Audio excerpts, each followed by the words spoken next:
আমরা খুবই ভুল করেছি কোরআন না বুঝে। গতকাল আমি যুবকদেরকে থ্যাঙ্কস দিয়েছি, মনে আছেন আপনাদের? যুবকরা আমাদের প্রাণ শক্তি। যুবকরা যদি এগিয়ে আসে, কোরআন বোঝার কম্পিটিশনে যদি এগিয়ে আসে, কতই না ভালো হবে যদি তারা কোরআন পড়তে শেখে এবং কোরআন বোঝে। তাহলে তারা কোরআনের দিকে আকৃষ্ট হবে এবং কোরআনকেই জীবনের একমাত্র পাথর হিসেবে গ্রহণ করবে। সে কথাগুলি আমি সামনে গিয়ে বলব। তো আল্লাহ তাআলা বলছেন যে এই কোরআনের মধ্যে শুধু নামাজ রোজা হজ যাকাত না। আমি গতকাল বলছিলাম, মনে আছে আপনাদের, যে শুধু নামাজ রোজা হজ যাকাত হইলে শুধুমাত্র 1 পারা বা 2 পারা কোরআন শরীফ নাজিল করলেই হইতো, 30 পারা নাজিল হইল কেন? এই কথা তো মাথার মধ্যে ঢোকা উচিত আমাদের। যেহেতু চিন্তা করি না তাই মাথার মধ্যে ঢোকে না, চিন্তা করলে তবে না ঢুকবে। এখন দেখুন, আল্লাহ তাআলা বলছেন আমি আমার নবীকে ওহীর মাধ্যমে মূসা, নূহ, ইব্রাহিম, আদম প্রাগৈতিহাসিক ঘটনাবলী আমি এর দ্বারা জানাইছি কোরআন দিয়ে। রাসূল তো সেখানে উপস্থিত ছিলেন না। আল্লাহ তাআলা বলছেন তিলকা মিন আম্বাইল গায়বি নূহিহা ইলাইকা মা কুনতা তা'লামুহা আনতা ওয়ালা কওমুক মিন ক্বাবলি হাদা। তিলকা মিন আম্বাইল গায়ব, এটা হচ্ছে সেই অজ্ঞাত ঘটনা যা ওহীর মাধ্যমে আমি আপনাকে জানাইছি।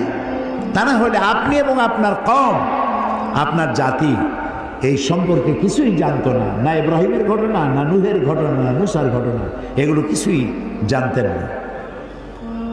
হযরত ইউসুফ আলাইহিস সালামের কথা বলে আল্লাহ তাআলা বলছেন যালিকা মিন আম্বাইল গায়বি নূহিহি ইলাইকা ওয়া মা কুনতা লাদাইহিম ইজ আজমাউ ওয়া হুম ইয়ামকুরুন। এটা হচ্ছে সেই অজ্ঞাত কাহিনী যা আমি ওহীর মাধ্যমে আপনাকে জানাইছি। অথচ তার ভাইয়েরা যখন ইউসুফ আলাইহিস সালামের বিরুদ্ধে ষড়যন্ত্র করছিল তখন আপনি তার কাছে ছিলেন না, আমি আপনাকে জানাইছি ওহীর মাধ্যমে।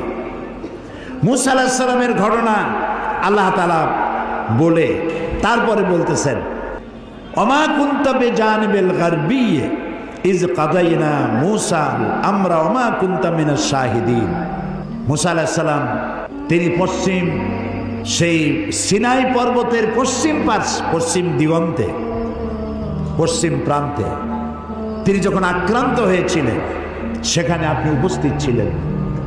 আমি আপনাকে ঘটনার মাধ্যমে জানাইছি। মূসা আলাইহিস সালামের উপরে যেখানে ওহী নাজিল হয়েছিল সে জায়গাটাও আল্লাহ তাআলা আমাকে দেখাইছেন। আলহামদুলিল্লাহ।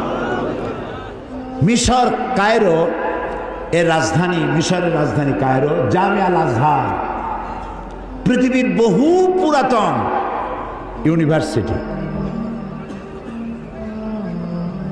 বিশাল এরিয়া, প্রায় 56,000 ছাত্রছাত্রী লেখাপড়া করে সেখানে। কত বড় বিশ্ববিদ্যালয়, কতগুলি ক্যাম্পাস। তো সেই বিশ্ববিদ্যালয়ের আমন্ত্রণে আমি সেখানে গিয়েছি, 5 দিন ছিলাম। আমি বলেছি যে মিশরে তো জীবনে আসি নাই, আমাকে ঘুমাবার একটু সময় দিও রাত্রে, বাকি আমার একটু ঘুরাও। 5 দিনে 4,500 কিলোমিটার দৌড়াইছি। সিনাই পর্বতের সেইখানে গিয়েছি যেখানে ওহী নাজিল হয়েছিল। মূসা আলাইহিস সালাম মাদায়েন থেকে এসেছেন, প্রচন্ড ঠান্ডা, পথ হারিয়ে ফেলেছেন।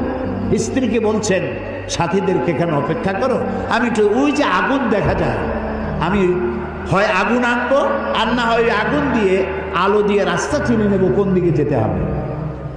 ফালাম্মা আতাহা, যখন তিনি ওই আগুনের কাছে গেলেন, নুদিয়া ইয়া মূসা ইন্না আনা রাব্বুক, হে মূসা এটা আগুন টাগুন কিছু না, আমি তোমার রব, আমি তোমার আল্লাহ। ফাখলানা আলাইক ইন্নাকা বিল ওয়াদিল মুকাদ্দাসি তুয়া, জুতা খোলো, এখানে আমার নূর পড়েছে। সুবহানাল্লাহ, জুতা খুলে আসো। ওয়াদি মুকাদ্দাস, ওয়াদি বলা হয় 2 পাহাড়ের মাঝখানে যে সমতল ভূমি থাকে এটাকে আরবিতে বলা হয় ওয়াদি, আর বাংলায় বলা হয় উপত্যকা। তো আমরা যখন গেছি ওয়াদি মুকাদ্দাস সাইনবোর্ড দেখেছি, জুতো আগেই খুলছি বর্ষটা। তারপরে গেলাম সেখানে, যেই গাছের উপরে আল্লাহর নূর পড়েছিল সেই গাছটা, ওরা বলে এটা সেই গাছ। তো আমি এর ঐতিহাসিক সত্যতা নাই বলে মনে করতে পারলাম না যে এটা সেই গাছটাই। ওই গাছের পাতায় পাতায় অনেক চিঠি। আমি জিজ্ঞেস করলাম এই চিঠিগুলি কিসের? বললো যে ইহুদিরা আসে, খ্রিস্টানরা আসে, মুসলমানও আসে, আল্লাহর কাছে চিঠি লিখে ওখানে ধুয়ে যায়। এই খাই খেয়ে কাম না পাইলে করবে কি? তো এটা আমার বলার উদ্দেশ্য ছিল না। আমার বলার উদ্দেশ্য ছিল যে আল্লাহ তাআলা দেখাইছেন বহু কিছু, এমনকি মুসা আলাইহিস সালাম রে এত জ্বালা দিল যে ফেরাউন, ওই ফেরাউনকেও দেখে আসছে, এখনো দাঁত ছিটকে পড়ে আছে। আল্লাহ তাআলা তাকে রেখে দিয়েছেন। আল্লাহ বলছেন তোরে মাটিতেও খাবে না, পানিতেও নষ্ট করবে না, পোকামাকড়ও নষ্ট করবে না, তোরে আমি শুটকি বানায় রাখবো কিয়ামত পর্যন্ত। তোর মতো ফেরাউন যারা হবে তোরে দেখে যেন তারা উপদেশ নিতে পারে। আল্লাহ তাআলা এটারও দেখাইছে, পিরামিডও দেখাইছে। অনেক নবীর কবরও আল্লাহ জিয়ারত করার সুযোগ। ইমাম শাফি রহমতুল্লাহ আলাইহ, মৌলানা জালালউদ্দিন সৈয়দী রহমতুল্লাহ আলাইহ, ইমাম ওয়াকি, ইমাম বদরুদ্দিন আইনি রাহিমাহুমুল্লাহ, হযরত সালেহ আলাইহিস সালাম, হারুন আলাইহিস সালাম, নবী দানিয়েল আলাইহিস সালাম, হযরত আবী দারদা রাদিয়াল্লাহু তাআলা আনহু, আমর ইবনুল আস রাদিয়াল্লাহু তাআলা আনহু, এদের কবর জিয়ারতের আল্লাহ তাআলা তৌফিক দিয়েছেন। আমর ইবনুল আসের যে মসজিদ দেখলাম মিশরে, সেই মসজিদে লাইলাতুল কদরে 5 লক্ষ লোক নামাজ পড়ে। লাইলাতুল কদর মসজিদ, রাস্তা টাস্তা সব ভর্তি হয়ে যায়। ইমাম যিনি, তিনি হচ্ছেন শেখ জিবরাইল। আমি শেখ জিবরাইল দেখতে পারলাম না, আগ্রহ ছিল যে জিবরাইল কেমন একটু দেখে যাই। এত লোক তার পিছনে নামাজ পড়তে আসে, সুবহানাল্লাহ। তো এখানে আল্লাহ তাআলা বলতে চাইলেন যে সিনাইয়ের পশ্চিম প্রান্তে যে ঘটনা ঘটছিল এটা তো আপনি জানেন না, আমি আপনারা জানাইছি। ফেরাউন আক্রমণ করেছে তার দলবল নিয়ে, 3 দিক থেকে আক্রান্ত হয়েছেন তিনি, আর একদিকে সমুদ্র। সাথীরা বলছে ইন্না লামুদরাকুন, ইন্না লামুদরাকুন, আমরা তো পাকড়াও হয়ে গেছি, আমাদের তো পালাবার কোনো উপায় নাই। মুসা আলাইহিস সালাম কার নবী? জবাব দিতে দেরি হইল কেন? মুসা কার নবী? উম্মত ঘাবড়ে গেছে। উম্মত কি হয়ে গেছে? ঘাবড়ে গেছে, ভয় পাই গেছে। 3 দিক দিয়ে আসছে কারা? শত্রু সৈন্য 3 দিক, আর একদিকে কি? সমুদ্র। ঘাবড়াবার তো কথাই, আপনি আমি হলে তো হার্ট ফেল করবো। কোন দিক যাবো? ফাইনাতা যাবো, যাওয়ার জায়গা নেই। কিন্তু মুসা আলাইহিস সালাম আল্লাহর নবী, তিনি বলছেন কাল্লা কাল্লা, কখনোই নয়, ভয় পেও না, রব্বি সায়াহদিন, অবশ্যই আল্লাহ আমাদেরকে পথ বের করে দিবেন।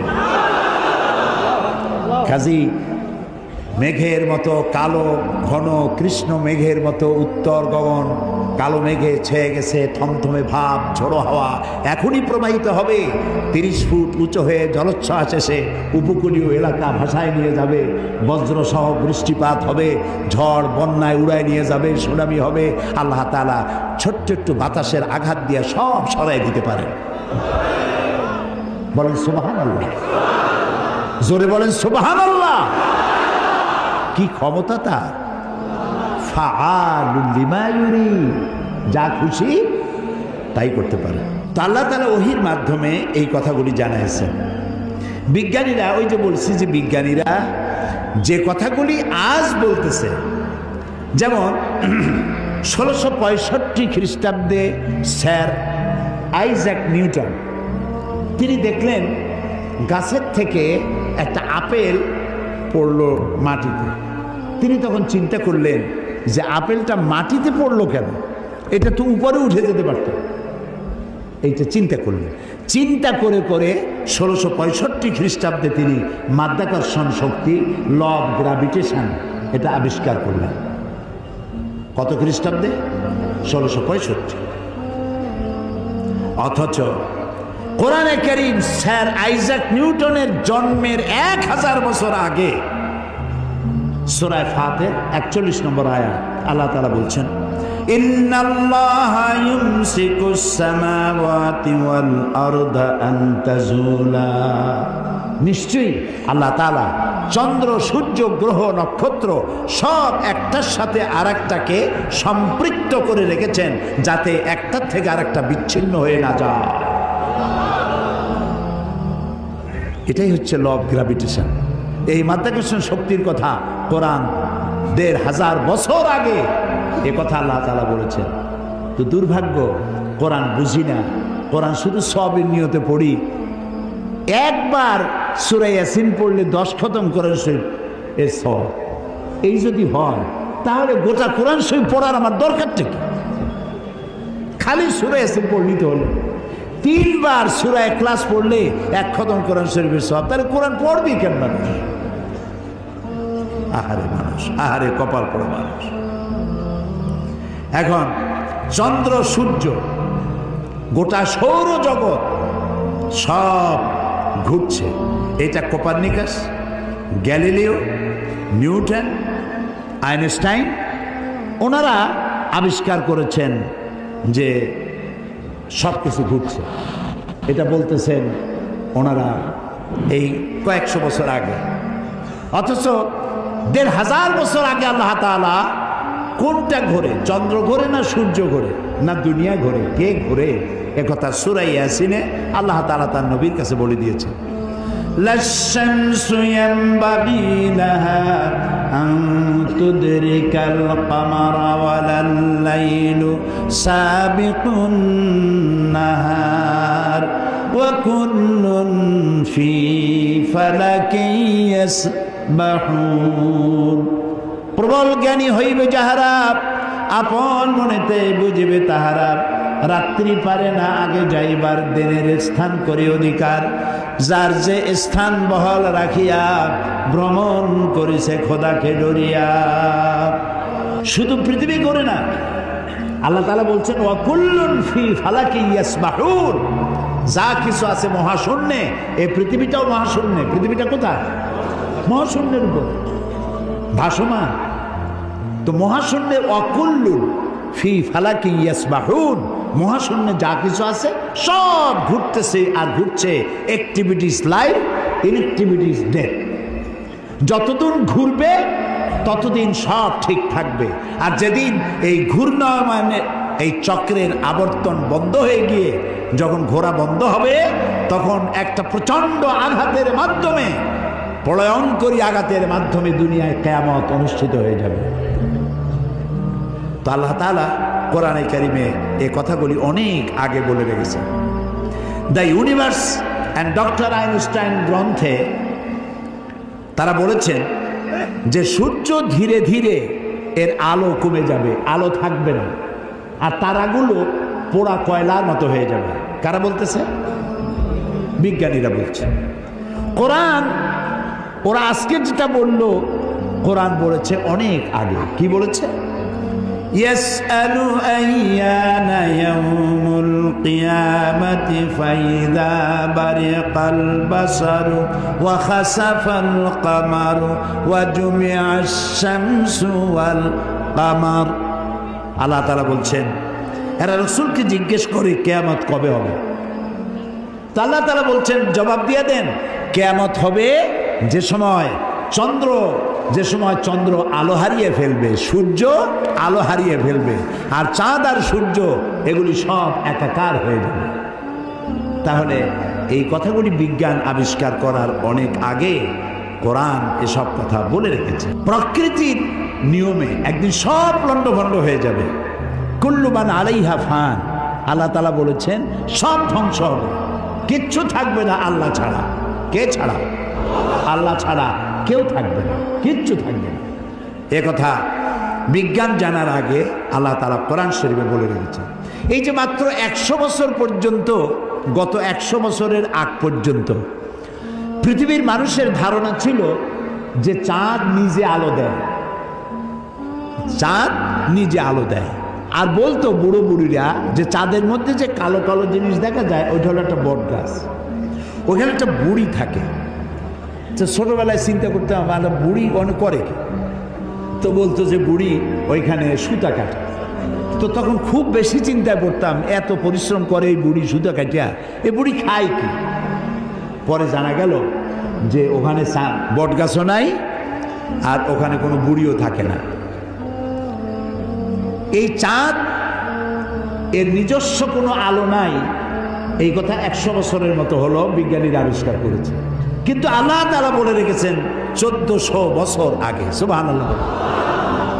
আল্লাহ তাআলা সূর্যকে বলেছেন, খুব লক্ষ্য করুন, সূর্যের আরবি হচ্ছে শামসুন, সেরাজুন, ওয়াহাজুন, দিয়াউন, এগুলি সূর্যকে বলা হয়েছে। এর অর্থ কি? সূর্যকে বলা হয়েছে আলো, আলো উৎপাদনকারী, উত্তাপ সৃষ্টিকারী, আলো বিকিরণকারী, উত্তপ্ত, উজ্জ্বল, প্রজ্জ্বল, আলো বিকিরণকারী, এটা হলো সূর্য। আর চাঁদ সম্পর্কে কি বলছে লক্ষ্য করুন। আলাম তারা কাইফা খালাকাল্লাহু সাবআ সামাওয়াতিন তিবাকা وجعل القمر فيهن نورا وجعل الشمس سراجا। মহাপবিত্র সেই মহান সত্তা আল্লাহ রাব্বুল আলামিন, যিনি 7 আসমান সৃষ্টি করেছেন। ওয়াজআলাল কামারা ফীহিন্না নূরান, আর যিনি চাঁদ সৃষ্টি করে তার মধ্যে আলো দিয়েছেন। ওয়াজআলাশ শামসা সিরাজা, আর সূর্যকে করেছেন উজ্জ্বল আলো সৃষ্টিকারী। তখন সূর্যকে বলা হলো শামসুন, উত্তপ্ত আলো, উত্তাপ সৃষ্টি করে, যেটা সেটার নাম শামসুন, সিরাজুন, ওয়াহাজুন, দিয়াউন। আর চাঁদের কথা বলতে গিয়ে আল্লাহ তাআলা বলেছেন কামারা মুনিরা, চাঁদের আরবি হলো কামার, আর মুনিরা মানে আলোক প্রাপ্ত। চাঁদের নিজের কোনো আলো নাই, আলো প্রাপ্ত হয়ে সেই আলো সে বিকিরণ করে। এই কথা কোরআন শরীফে আল্লাহ তাআলা 1400 বছর আগে বলে দিয়েছেন। সুবহানাল্লাহ। এরপরে আপনারা দেখুন, এই যে উদ্ভিদ, গাছপালা, গাছ আমাদের জীবনের শত্রু নাকি? গাছ আমাদের কি? কাজে যেখানে পান সমানে কাটেন। মানুষ সমানে গাছ কাটে, কিন্তু যে পরিমাণ কাটে সে পরিমাণ গাছ তারা লাগায় না। এই গাছ সম্পর্কে, গাছ আমাদের যে বন্ধু, গাছটা আল্লাহ রাব্বুল আলামিন আমাদের জন্য নিয়ামত হিসেবে দিয়েছেন। এটার কাজ হচ্ছে কি? আল্লাহ তাআলা বলছেন ওয়াল আরদা বা'দা যালিকা দাহাহা আখরাজা মিনহা মাহা ওয়া মারআহা। এই উদ্ভিদগুলো, এর থেকে তরুলতা, উদ্ভিদ তরুলতা, এর থেকে বায়ু নির্গত হয়, এবং তিনি এই দিয়ে জমিনকে সুন্দর করে প্রতিষ্ঠিত করেছেন। এবং এই গাছপালা তোমাদের জন্য এবং তোমাদের পশুর জন্য, তোমাদের জন্য অত্যন্ত বিরাট সম্পদ। তার মানে মানুষ, আমরা যে বাতাস থেকে অক্সিজেন নেই, যখন আমরা অক্সিজেনটা নিয়ে যখন ছেড়ে দেই, তখন যেটা ছাড়ি ওইটাকে বলা হয় carbon die oxide. Carbon die oxide হচ্ছে বিষ। এই যে আপনারা এখানে হাজার হাজার মানুষ বসে আছেন, আপনারা প্রত্যেকেই বাতাস থেকে অক্সিজেন নিচ্ছেন, আর যেটা ছাড়তেছেন সেটা বিষ। এই বিষটাকে পরিশুদ্ধ করার মতো কোনো ফ্যাক্টরি পৃথিবীর কাছে নাই। আল্লাহ তাআলা গাছ বানাইছেন। গাছের খাদ্য হলো, আপনি যেটা ফেলে দেন, নাক দিয়া মুখ দিয়া যেটাকে উদ্গীরণ করেন, ফেলে দেন, নিঃশ্বাস যেটা বের করে দেন, ওটা হলো গাছের খাদ্য। আর প্রতি মুহূর্তে সূর্যের উত্তাপ আর গাছের সবুজ রং দুটিতে মিলে এক প্রকারের রন্ধন ক্রিয়া হয়, আর ওর মধ্য দিয়ে কার্বন ডাই অক্সাইডকে প্রতি মুহূর্তে আল্লাহ রাব্বুল আলামিন অক্সিজেন বানাইয়া গাছের ভিতর থেকে বের করে দেয়। সুবহানাল্লাহি বিহামদিহি। এই মানুষের সৃষ্টির জন্য আল্লাহ তাআলা বলেছেন খালাকালাকুম মা ফিল আরদি জামিআ, এই পৃথিবীতে যা বানাইছি সব তোমার জন্য। সুবহানাল্লাহ। বিজ্ঞানীরা বলেছেন পাহাড়ের অত্যুচ্চ শিখর থেকে শুরু করে আটলান্টিক মহাসাগরের অতল তলদেশ পর্যন্ত যেখানে যা কিছু আছে সবগুলি মানব সেবায় নিয়োজিত। সব মানুষের খেদমতের জন্য আল্লাহ বানিয়েছে। এখন প্রশ্ন উঠতে পারে, সব মানুষের খেদমতে বুঝলাম, কিন্তু মশা দিয়া কি খেদমত হয়? মশার কামড়ের চোটে বাড়ি থাকতে পারি না, এ প্রশ্ন উঠতে পারে কি? উঠতেই পারে। আল্লাহ যদি সবই মানুষের কল্যাণে বানায়, তে মশা বানাইছি কি কামে? আপনি বোঝেন না, বোঝেন নাই। একটা মশা, একে সহজে মারাও যায় না। ওকে বহু কায়দা করে হাতটা আস্তে নিয়ে যেইটা মারবেন তার আগেই সে উড়ে চলে যাবে, খুব চালাক। এই মশা কি জন্য বানাইছেন আল্লাহ? এখন দেখেন, এই মশা মারার জন্য কত company, Mortein, aerosol, ICI company, মশারি, কত রকমের ওষুধ আর মশারি, এগুলো বানাবার পেছনে লক্ষ লক্ষ শ্রমিক কাজ করে, আর লক্ষ লক্ষ মানুষের পেটের ভাত জোটে। আপনি তো বুঝবেন না কোনটার মধ্যে কি জিনিস আছে, আল্লাহ বানাইছে কেন, তোমার মাথায় তো কুলাবে না। মশা আছে বলেই তো মশারি, মশা আছে বলেই তো মর্টিন বিক্রি হয় জম্মের মতো। এখন চিন্তা হয়তো, তাহলে সাপ বানাইছে কেন? সাপ বানাইছে কেন তা জানুন না তো? সাপের চামড়া দিয়ে, সাপের চামড়ার মেলা দাম, এ দিয়ে ভ্যানিটি ব্যাগ তৈরি হয়, মহিলারা ব্যবহার করে, খুব দামি। আর সাপের বিষ, এটা দিয়ে ঔষধ তৈরি হয়। সব থেকে বিষাক্ত সাপ যেটা, যেই সাপের বিষ ব্লাড টাচ করার সাথে সাথে মানুষ মারা যায়, এই ধরনের মারাত্মক আফ্রিকান কোবরা, সেই সাপের বিষ দিয়ে মানুষের জীবন রক্ষাকারী লাইফ সেভিং মেডিসিন তৈরি হয়। সুবহানাল্লাহ। মরবে ঠিক, মানুষ মরবে ঠিক, কিন্তু মরার আগেও কথা বলে মরবে, এরকম ওষুধ সাপের বিষ দিয়ে তৈরি হয়। সুবহানাল্লাহ, সুবহানাল্লাহ। আমরা আল্লাহ তাআলার সৃষ্টি সম্পর্কে গবেষণা করলেই বুঝতে পারবো, আর চিন্তা ভাবনা না করলে খালি যদি খায়, জম্মের খাওয়া খাইয়া পেট একটা তরমুজের সাইজ বানায় খালি, কিন্তু চিন্তা করে না খাইলাম কি। প্রিয় ভাই সব, এরপরে আল্লাহ তাআলা এই কোরআন শরীফের মধ্যে বলেছেন, আমি তোমাদেরকে পানি দিয়েছি। কি দিয়েছি বলেন? পানি। জীবনের জন্য পানি সব থেকে বেশি প্রয়োজন। জীবনের জন্য সব থেকে বেশি প্রয়োজন কি? পানি। এই পানি, এর এক নাম হলো জীবন। পানির এক নাম, এই পানি যদি বগুড়ায় 10 ফিট উঁচু হয়ে আসে, নাম হবে কি? মরণ।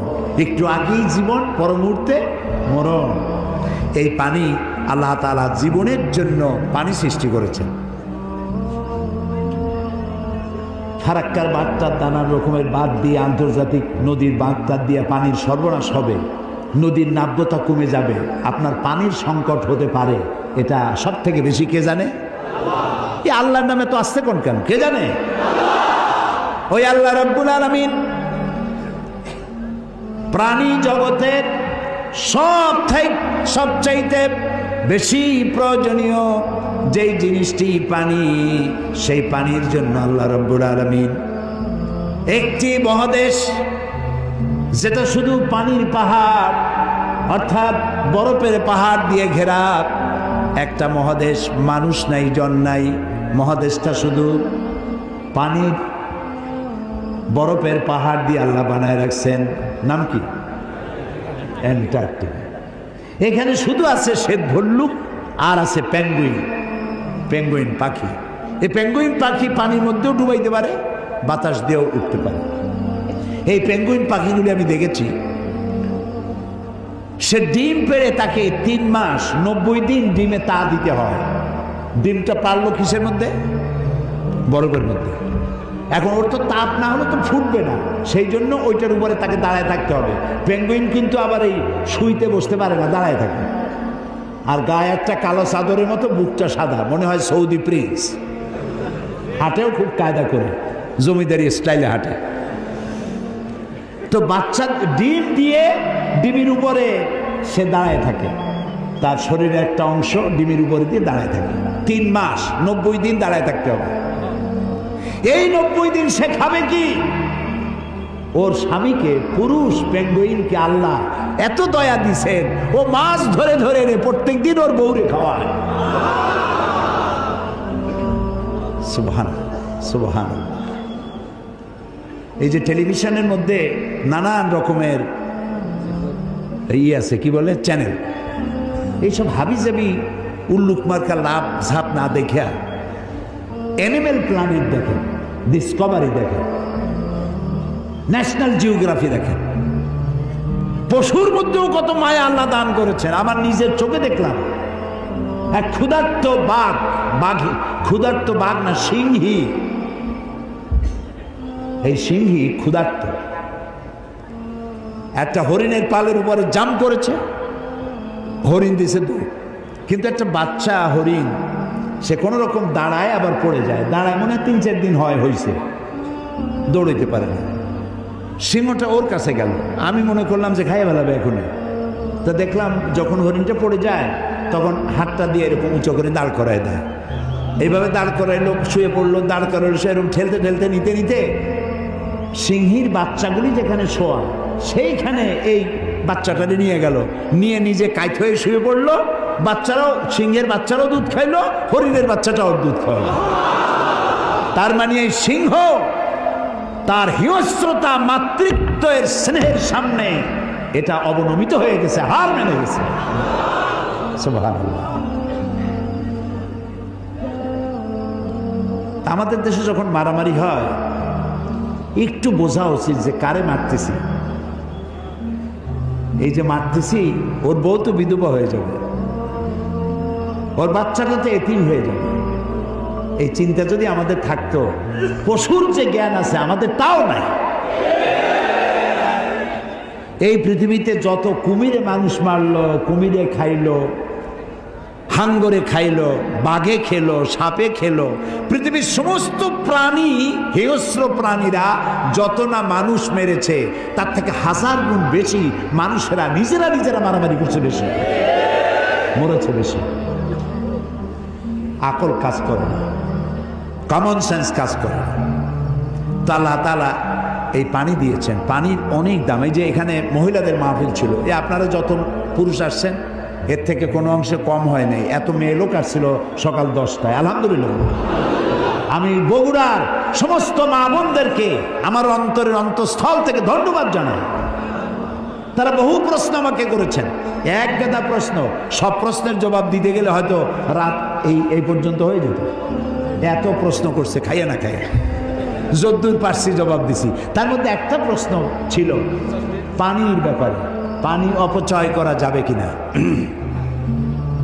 আমি বলেছি আমি তো জবাব আন্দাজে দেই না, আমি আলহামদুলিল্লাহ, আল্লাহ শকর, আপনারা যারা এখানে আলেম বসে আছেন আমি আপনাদের পর্যায়ে পড়ি না, আমি খুবই ছোট মানুষ, তালেবে ইলম মানুষ। আমি যেটুক পড়েছি সেটুক বলি, না পড়িয়া না দেখা আন্দাজে গপ্প করি না। তো আমি হাদিসে পড়েছি, সাহাবায়ে কেরাম প্রশ্ন করেছেন রসুলের কাছে, আমরা উজু করতে গেলে রসুল বলেছেন পানি অপচয় করবা না। সাহাবী একজন প্রশ্ন করলেন যে উজু করতে গিয়ে একটু বেশি পানি খরচ হলে তাতে কোনো অসুবিধা আছে? রসুল জবাব দিলেন, তুমি যদি প্রবাহিত নদীর কিনারে দাঁড়াইয়া উজু করো পানির অপচয় করতে পারবা না। সুবহানাল্লাহ বলবেন না? এখন আপনি কত পানি খরচ করেন দেখেন তো, টেপ একটা সাইয়া দিয়া জনমের মতো, একটা চায়ের কাপ ধুইতে গিয়ে একটা কলস ধোয়ার পানি খরচ করতেছে। বগুড়া কি গ্যাস আছে? আছে। একটা মেসের কাঠি খরচ হবে সারা দিন, গ্যাসের চুলা জ্বলতে থাকে। আপনি আল্লাহর নিয়ামতের না শকর, একটা মেজের কাঠি দিলেই তো যখন খুশি তখন আপনি জ্বালাইতে পারেন। আপনি কেন বাড়িতে বলেন না যে জ্বালাই রাখবে না? অধিকাংশ বাড়িতে এইভাবে এই গ্যাসের চুলা জ্বলে থাকে বলে আমরা খবর পেয়েছি। অন্যায়। প্রত্যেকটি নিয়ামত সম্পর্কে কিয়ামতে আল্লাহর কাছে জবাবদিহি করতে হবে। কাজে এগুলি নিয়ামত। এখন এই পানি আল্লাহ তাআলা বলছেন, দেখো সৃষ্টি জগতের জন্য পানি প্রয়োজন, সেই পানিটা আমি জলাধার করেছি। এই নদীগুলো কে কাটছে? আছে না বগুড়া নদী, আছে না? নাম কি? করতোয়া নদী। আর না করতোয়া এখন তো দৈনিক পত্রিকা, নদী গেছে পত্রিকা হয়ে। বাঙালি যমুনা, ও যমুনা আছে। আচ্ছা, এই নদীগুলো কে বানাইছে? কোন সরকার? কে বানিয়েছে? অসংখ্য নদী বানালেন, সমুদ্র বানালেন, মহাসমুদ্র বানালেন। পৃথিবীর 4 ভাগের 3 ভাগ পানি আর 1 ভাগ হচ্ছে স্থল। এই পানি আল্লাহ তাআলা জলাধার বানায় রেখেছেন। নদী কি সোজা না আঁকাবাঁকা? খালগুলো সোজা না আঁকাবাঁকা? কেন চিন্তা করেছেন কখনো? করেননি। আঁকাবাঁকা করা সোজা যদি হয় তাহলে শুধু 2 পারের মাটি উপকৃত হবে, আর যদি আঁকাবাঁকা হয়ে যায় তাহলে বেশি পরিমাণ মাটি এই পানির দ্বারা ফায়দা পাবে। এই জন্য আল্লাহ তাআলা আঁকাবাঁকা করে দিয়েছেন। সুবহানাল্লাহ, সুবহানাল্লাহ, সুবহানাল্লাহ।